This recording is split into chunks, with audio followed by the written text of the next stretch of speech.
창세기 38장 12절에서 23절 말씀. 얼마 후에 유다의 아내 수아의 딸이 죽은지라. 유다가 위로를 받은 후에 그의 친구 아둘람 사람 히라와 함께 딥나로 올라가서 자기의 양털 깎는 자에게 이르렀더니, 어떤 사람이 다말에게 말하되, 내 시아버지가 자기의 양털을 깎으려고 딥나에 올라왔다 한지라. 그가 그 과부의 의복을 벗고 너울로 얼굴을 가리고 몸을 휩싸고 딥나 길 곁 에나임 문에 앉으니, 이는 셀라가 장성함을 보았어도 자기를 그의 아내로 주지 않음으로 말미암음이라. 그가 얼굴을 가리었으므로 유다가 그를 보고 창녀로 여겨 길 곁으로 그에게 나아가 이르되, 청하건대 나로 내게 들어가게 하라 하니, 그의 며느리인 줄 알지 못하였음이라. 그가 이르되, 당신이 무엇을 주고 내게 들어오려느냐? 유다가 이르되, 내가 내 떼에서 염소 새끼를 주리라. 그가 이르되, 당신이 그것을 줄 때까지 담보물을 주겠느냐? 유다가 이르되, 무슨 담보물을 내게 주랴?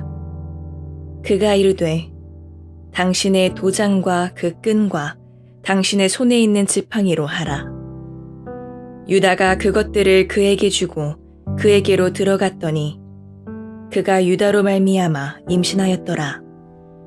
그가 일어나 떠나가서 그 너울을 벗고 과부의 의복을 도로 입으니라.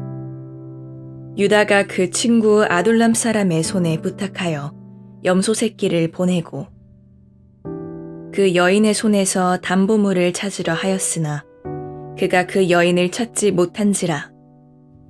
그가 그곳 사람에게 물어 이르되, 길 곁 에나임에 있던 창녀가 어디 있느냐? 그들이 이르되, 여기는 창녀가 없느니라. 그가 유다에게로 돌아와 이르되, 내가 그를 찾지 못하였고 그곳 사람도 이르기를 거기에는 창녀가 없다 하더이다 하더라. 유다가 이르되, 그로 그것을 가지게 두라. 우리가 부끄러움을 당할까 하노라. 내가 이 염소 새끼를 보냈으나 그대가 그를 찾지 못하였느니라.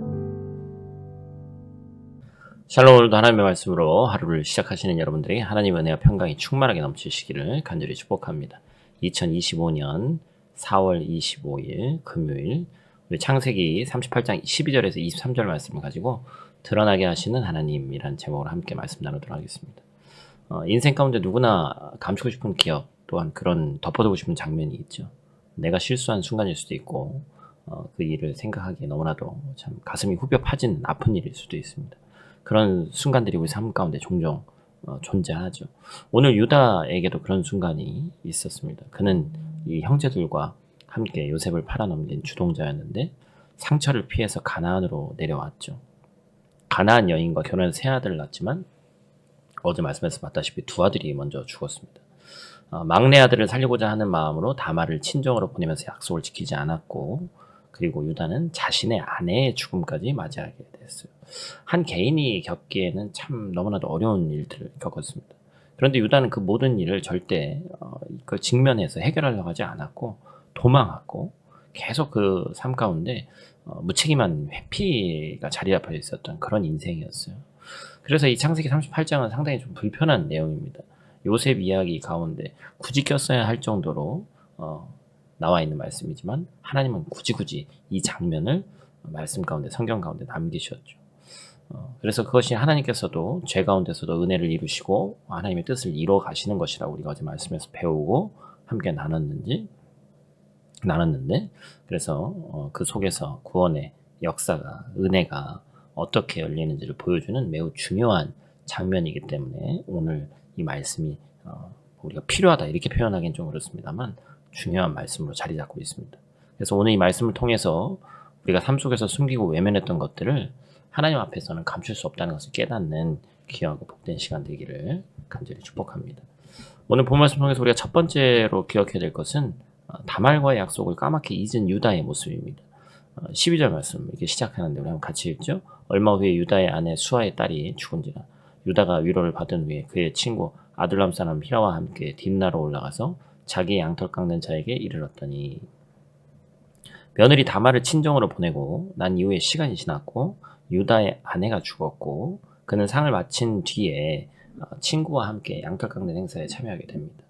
양털을 깎는 시기는 그 지역 농경 문화에서 가장 큰 축제 시기죠. 먹고 마시고 흥청망청하는 분위기였고 특히나 뭐 농경 문화라고 얘기하기 그렇습니다. 목축업을 하고 있는 주로 하고 있는 이 문화 가운데서는 사실 어찌 보면 그냥 즐길 수 있는 다 잊을 수 있는 그러한 것이었죠. 그런데 이 시기에 다말은 며느리는 분명히 약속을 기다리고 있었음에도 불구하고 막내 셀라가 자라기를 기다렸는데 자신을 불러주려를 기다리고 있었는데 유다는 그 약속을 잊었죠. 의도적으로 외면했다라는 것을 아마 더 맞는 말일 것 같습니다. 우리는 여기서 죄의 무서운 습성을 보게 되죠. 죄는 처음에는 죄책감을 동반하지만 시간이 지나면 양심을 무뎌지게 한단 말이에요. 자신의 잘못을 잊고 피해자의 고통을 잊고 마치 아무 일도 없었던 것처럼 살아가게 합니다. 우리도 마찬가지죠. 시간이 흐르면서 하나님 앞에 덮어둔 약속이 있는지 없는지 한번 돌아봐야 됩니다. 회개해야 할 죄가 있고 책임져야 할 관계가 있고 풀어야 할 오해가 있는데 그냥 시간이 지나면 괜찮겠지. 사람도 있고 나도 잊으면 끝이 나는 그런 마음. 그러나 하나님은 잊지 않으신다. 하나님은 은혜의 시간에 우리의 죄를 드러내시고 반드시 회개로 이끌어내시는 하나님이시라는 사실을 우리가 죄 가운데서도 잊지 않는 저와 여러분들 되시기를 간절히 축복합니다. 두 번째로 기억할 것은 억울함을 안고 믿음으로 행동한 다말의 모습입니다. 이제 뒤에서도 나누겠습니다만 이것을 다말의 행동을 믿음이다 이렇게 얘기하기는 쉽지가 않아요. 그러나 그 결과를 보면 우리가 그렇게 유추할 수 있죠.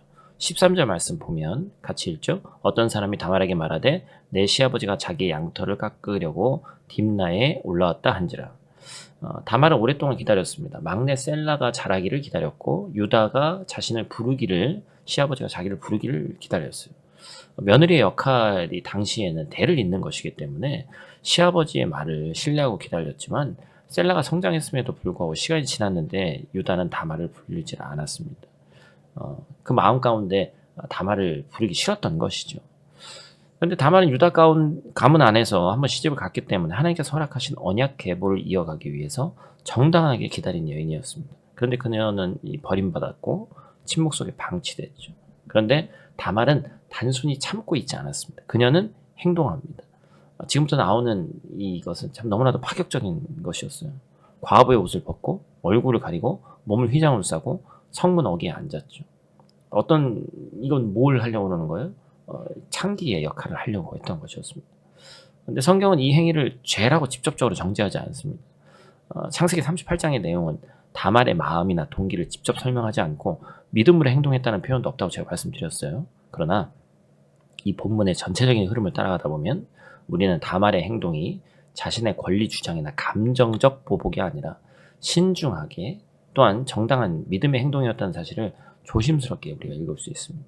왜 그렇습니까? 첫 번째로 그녀는 계보를 이어가기 위해서 자신의 역할을 했고 이 계보는 믿음 안에서 아브라함의 하나님, 이삭의 하나님, 야곱의 하나님 그리고 거기서 이제 이어오는 이 자손 대대를 넘어서는 복이 있었는데 다말이 그것을 물론 이방인으로서 그것을 알고 있었는지는 확인할 수 없지만 이 가문을 잇는 자로서의 책임을 오롯이 감당하고자 했다는 것이었죠.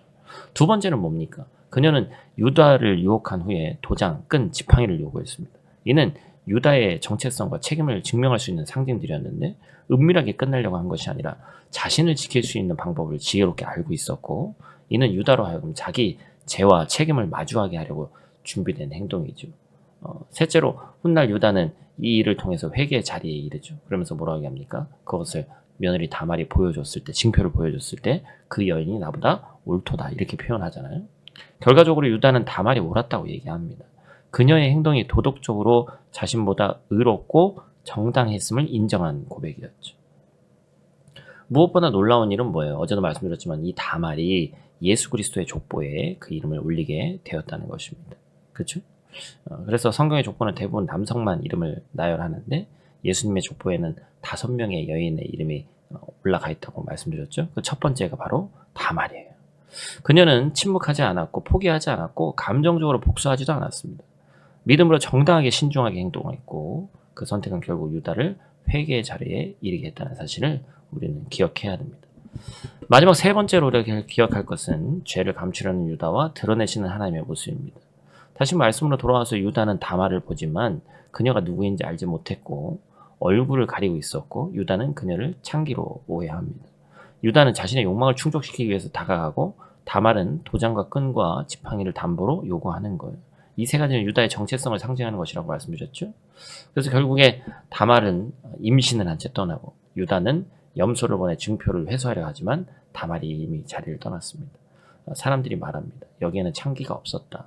유다는 말합니다. 우리가 부끄러움을 당할까 하노니 그냥 두자. 이 대목이 핵심이에요. 유다는 죄를 회개하려고 하지 않고 또 은폐합니다. 하나님께 나아가기보다는 사람들 눈을 더 의식하는 거예요. 하지만 하나님은 그 죄를 드러내십니다. 다말은 증표를 가지고 있었고 결국에 우리가 두 번째 내용에서 말씀 나눴던 것처럼 다말이 그 증표를 보여줬을 때 유다가 인정하고 그 여인이 나보다 옳도다 할 수밖에 없었던 상황이 되는 것이죠. 사랑하는 여러분, 죄는 시간이 지나도 저절로 사라지지 않습니다. 은폐하려고 하면 할수록 깊어지고 드러낼 때야 비로소 회복이 시작되는 거예요. 하나님은 우리 안에 감춰진 죄를 드러내시는데 우리를 정죄하기 위해서가 아니라 우리를 회개케 하기 위해서 그것을 드러내십니다. 말씀을 정리해 보겠습니다. 사랑하는 성도 여러분, 지금까지 본문을 통해서 우리는 두 인물 유다와 다말의 삶을 마주했습니다. 유다는 죄책감과 책임으로부터 도망쳤고 그 죄를 시간과 외면으로 덮으려고 했어요. 하지만 하나님은 그 죄를 덮어주지 않으셨습니다. 죄는 시간이 지나도 사라지지 않고 반드시 하나님 앞에 드러나는 때가 온다는 사실을 잊지 말기를 바랍니다. 다말은 막내 셀라를 자라기를 기다렸고 언약 가문을 이어가기 위해서 자신의 위치를 포기하지 않았습니다. 그리고 마침내 사람 눈에는 너무나도 좀 도덕적이지도 않은 것 같고 그냥 대담해만 보였지만 하나님께서 기억하시는 결단을 내렸습니다. 성경은 다말을 정죄하지 않았고 오히려 그녀의 이름이 예수 그리스도의 족보 안에 남게 쓰임받았다라는 것입니다. 이 두 사람의 모습을 통해서 우리 삶을 거울처럼 한번 비춰봐야 됩니다. 혹시 우리는 유다처럼 회피하고 있지는 않은가? 지켜야 할 약속을 외면하고 책임을 덮어두려고 하지 않는가? 그 죄는 결코 사라지지 않는다라는 것을 기억하시기 바랍니다. 또 혹시나 다말처럼 억울한 자리에 있지는 않은지, 사람들이 알아주지 않고 약속은 지켜지지 않고 침묵을 강요하는 그 자리에서 원망이 아니라 믿음으로 행동하는 용기를 내야 할 때인 줄로 믿습니다. 하나님은 죄를 외면하시지 않고 억울함을 기억하시고 믿음의 행동을 통해 구속의 역사를 이끌어가시는 전능하신 하나님이신 줄 믿습니다. 우리 함께 기도하고 오늘 말씀 모두 마치도록 하겠습니다. 전능하신 아버지 하나님, 오늘 아침도 하나님의 말씀 앞에 바로 서게 하시니 감사를 드립니다. 우리 삶 속에 감추고 싶은 죄와 외면하고 싶은 기억들이 있지만 하나님은 그것을 덮지 않으시고 은혜로 드러내십니다. 유다처럼 도망치고 싶은 마음이 들 때도 있지만 하나님 앞에서 그 어떤 죄도 숨길 수 없음을 이 시간 고백합니다. 저희 안에 있는 회피와 무책임을 보게 하시고 진실함으로 주님 앞에 서게 하여 주시옵소서. 억울함 속에서도 믿음의 행동을 택한 다말처럼 침묵해야 했던 자리에서도 신중하고 담대한 믿음의 길을 걸어갈 수 있도록 도와주시고 때로는 사람의 눈이 아닌 하나님의 눈을 바라보며 행동하게 하시고 주님께서 기억하시고 쓰시는 삶 될 수 있도록 도와주시옵소서. 오늘 하루 우리의 삶을 통해 주님의 진리와 회복의 은혜가 드러나게 하시고 감추어진 죄는 드러남을 통해 치유와 새 출발의 길로 나아갈 수 있도록 하나님 도와주시옵소서. 오늘도 주님 안에서 화평을 누리고 많은 이들에게 예수 그리스도의 향기를 전하기를 원하오니 하나님 우리와 동행하여 주시옵소서. 예수님 귀하신 이름으로 기도드립니다. 아멘.